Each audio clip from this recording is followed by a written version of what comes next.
Bismillahirrahmanirrahim. Assalamualaikum warahmatullahi wabarakatuh. Di sini saya dari kelompok 10 akan mempresentasikan atau menjelaskan makalah yang bertema Sistem Komunikasi Pembelajaran PAI.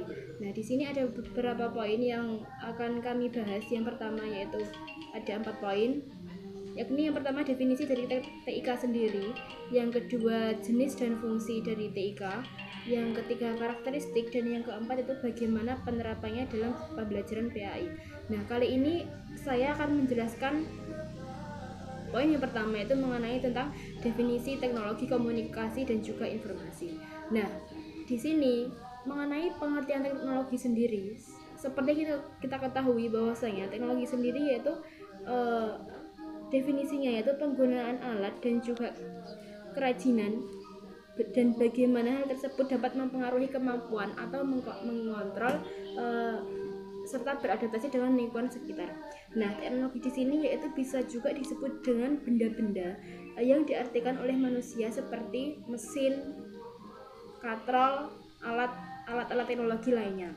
Nah, sedangkan kata teknologi sendiri itu berasal dari kata Yunani yang berarti tekne, yang artinya kerajinan, dan juga logia atau sesuatu yang akan bercabang sebagai ilmu pengetahuan. Nah, di sini perkembangan teknologi yang kita ketahui ada masa dahulu atau peradaban pada masa dahulu dan juga pada masa sekarang. Nah, yang contohnya pada masa dahulu itu seperti mesin ketik. Dalam pembelajaran yang kita ketahui dulu belum ada suatu alat atau teknologi yang canggih, belum seperti sekarang yang pembelajarannya sudah menggunakan alat-alat yang canggih, misalnya seperti proyektor, LCD, laptop, dan sebagainya. Nah, maka dari itu sangat-sangat berbeda dengan pembelajaran pada masa dahulu. Nah, selanjutnya di sini teknologi sendiri sangat-sangat berpengaruh pesat terhadap masyarakat. Contohnya yaitu berguna bagi perkembangan sumber daya ekonomi masyarakat tersebut. Nah, yang selanjutnya yaitu kemajuan sains dan juga teknologi sendiri, yaitu mulai berkembang pesat yaitu pada akhir abad 19 dan juga awal abad ke-20 Masehi. Nah, yang selanjutnya yaitu tentang definisi dari komunikasi sendiri. Nah, seperti yang kita ketahui bahwasanya istilah dari definisi sendiri berasal dari bahasa Inggris yang artinya communication, yang berarti berbagi atau milik bersama. Nah, atau bisa diartikan sebagai suatu proses sharing atau berbagi antara pihak satu dengan pihak yang lainnya dengan upaya untuk mencapai tujuan bersama guna untuk memberi manfaat sesama manusia. Nah, ada yang mengatakan lain bahwasanya definisi dari komunikasi sendiri, yaitu menurut para ahli yang pertama itu J.A. De Vito mengemukakan bahwasanya komunikasi sendiri yaitu merupakan suatu tindakan oleh satu atau dua orang lebih guna untuk mengirim dan juga menerima pesan sebagai bentuk umpan balik terhadap sesuatu yang dibicarakan tersebut. Nah, sedangkan menurut Wibowo berpendapat bahwasanya komunikasi sendiri merupakan aktivitas guna untuk menyampaikan apa yang dipikirkan. Nah, di sini seperti yang kita ketahui bahwasanya dilihat dari beberapa definisi di atas, dapat disimpulkan secara umum bahwasanya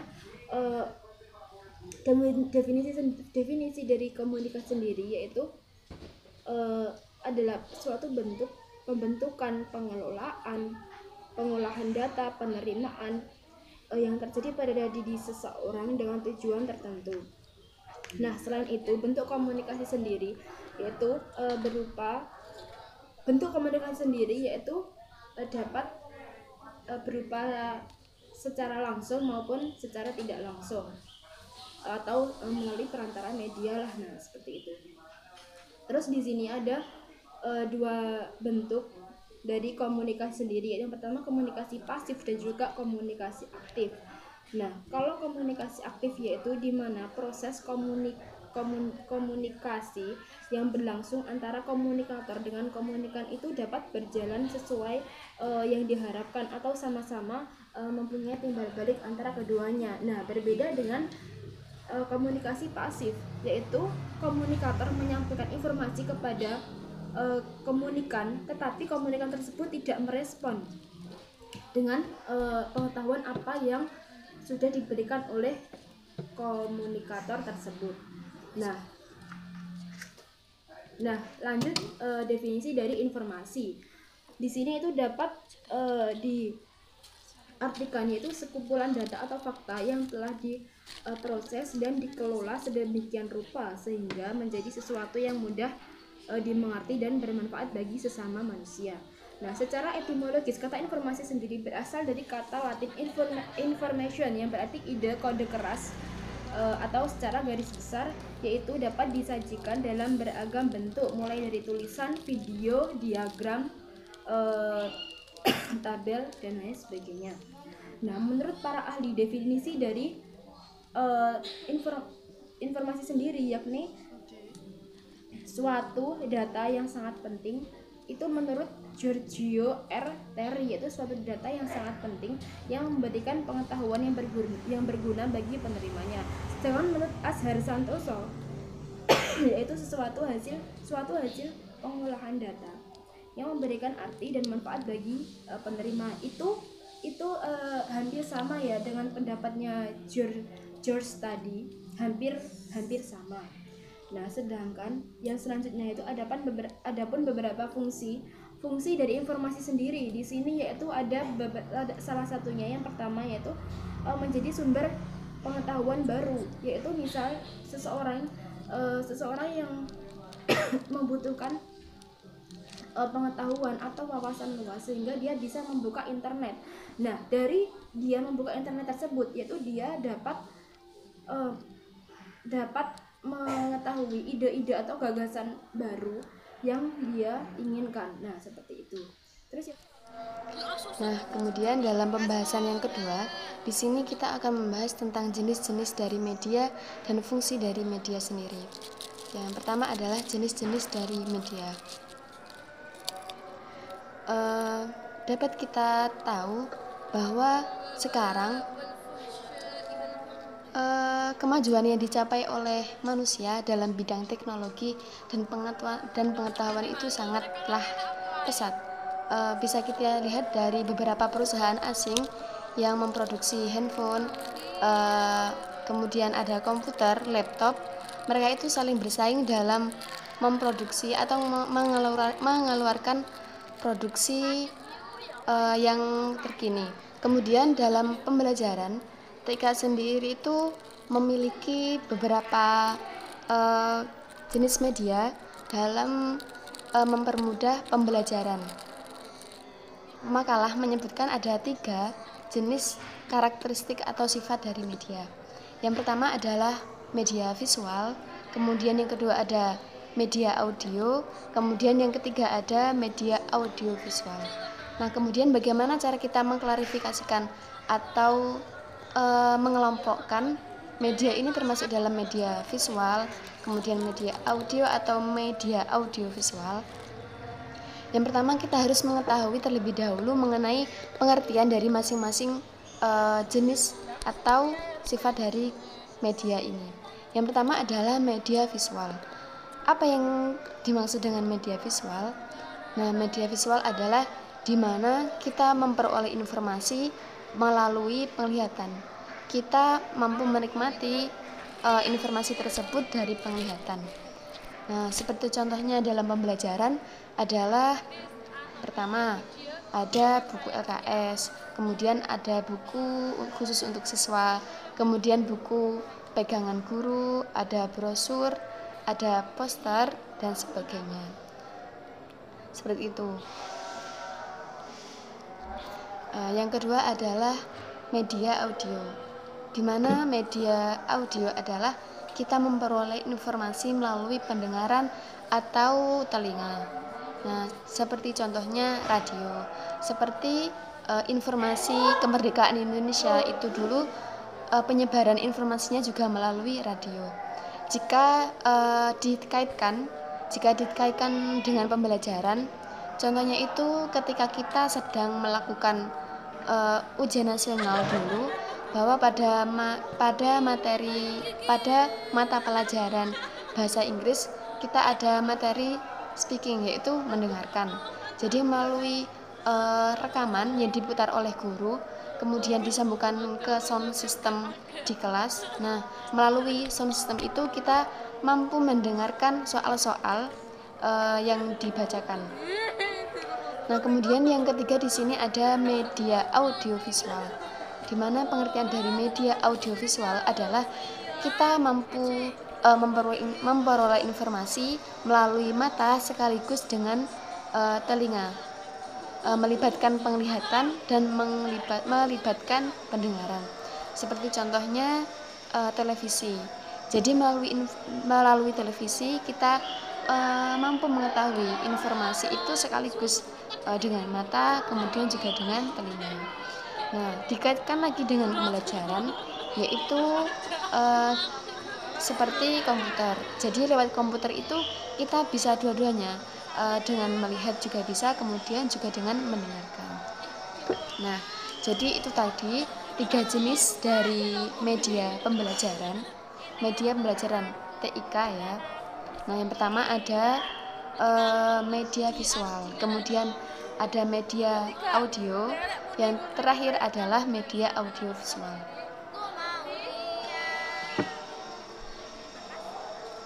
Kemudian selanjutnya di sini kita akan membahas tentang manfaat dari media sendiri.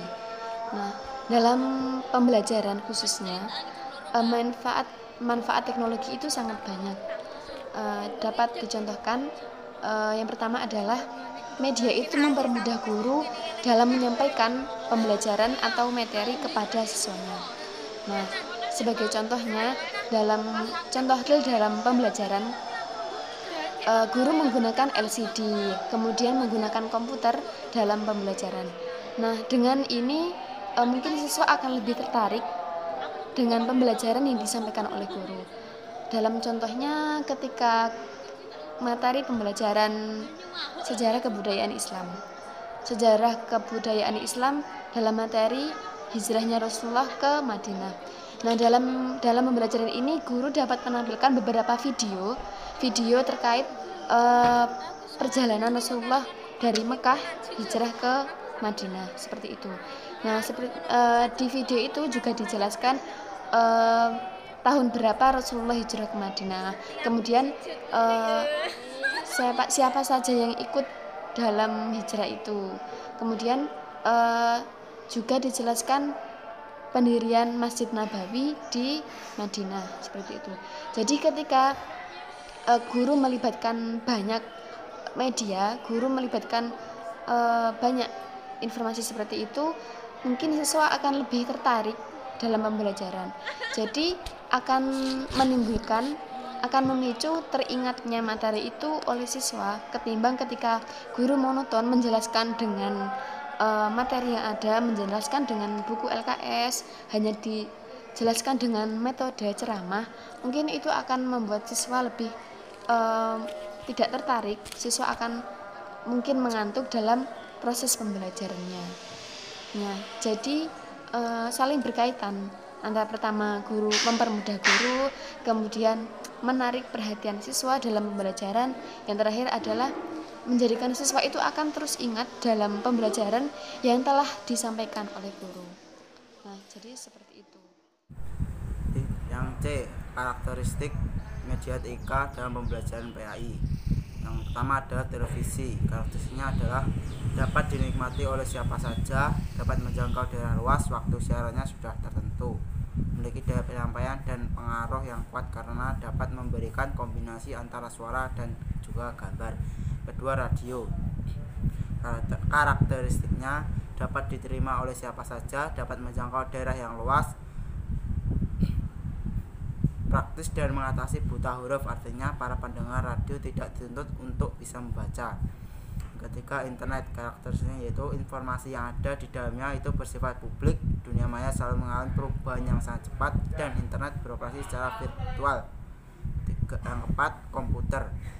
kecepatan mengolah data dan mengolah informasi, kemampuan mengolah data dan informasi, kemudian pemakaian penggunaannya dapat dipakai untuk menyelesaikan suatu pekerjaan, kemampuan komputer yang semakin berkembang. Kelebihan TIK dalam media pembelajaran: yang pertama, inovasi, kedua, membiasakan siswa dalam penggunaan TIK sebagai media belajar. Yang ketiga, belajar tanpa dibatasi ruang dan waktu. Materi-materi pembelajaran selalu up to date, lebih efektif, lebih aktif dan kreatif dalam mengembangkan pemikirannya. Kayak pengalaman berbudaya, kemajuan TIK juga akan memungkinkan perkembangan kelas virtual atau kelas yang berbasis teleconference. Kedua, kelemahan media TIK dalam pembelajaran: kemajuan TIK juga semakin mempermudah terjadinya pelanggaran terhadap hak atas kekayaan intelektual atau HAKI, karena semakin mudahnya mengakses data menyebabkan orang yang bersifat plagiat akan melakukan kecurangan. Kedua adalah walaupun sistem administrasi suatu lembaga pendidikan bagaikan sebuah sistem tanpa celah, akan tapi terjadi suatu kecerobohan dalam menjalankan sistem tersebut akan berakibat fatal. Yang D adalah penerapan media TIK dalam pembelajaran PAI. Dalam kegiatan pembelajaran PAI perlu dipilih strategi yang tepat agar tujuan pembelajaran dapat dicapai. Pada setiap kegiatan pembelajaran terlebih dahulu harus dirumuskan tujuan pembelajarannya. Setidaknya ada 5 faktor yang perlu dipertimbangkan dalam pemilihan media, yaitu ketersediaan sumber setempat. Artinya bila media tidak terdapat pada sumber-sumber yang ada, harus dibeli atau dibuat sendiri. Yang kedua, apakah untuk membeli atau memproduksi sendiri tersebut ada dana, tenaga, dan fasilitasnya. Yang ketiga, faktor yang menyangkut keluasan, kepraktisan, dan ketahanan media yang bersangkutan untuk waktu yang lama. Keempat, artinya media bisa digunakan dimanapun dengan peralatan yang ada di sekitarnya dan kapanpun serta mudah dijinjing dan dipindahkan. Yang kelima, efektivitas biaya dalam jangka waktu yang panjang. Unsur terpenting dari pemilihan media TIK di sini adalah untuk memenuhi kebutuhan belajar dan kemampuan siswa, serta siswa dapat aktif berpartisipasi dalam proses pembelajaran PAI. Oleh karena itu, TIK merupakan salah satu media efektif dalam pembelajaran pendidikan agama Islam, karena dengan TIK dapat dikembangkan lingkungan pembelajaran yang menarik sehingga dapat menjawab dan memenuhi kebutuhan belajar perorangan dengan menyiapkan kegiatan pembelajaran dengan media TIK yang efektif guna menjamin terjadinya pembelajaran. Sekian dari kami. Akhiran, wassalamualaikum warahmatullahi wabarakatuh.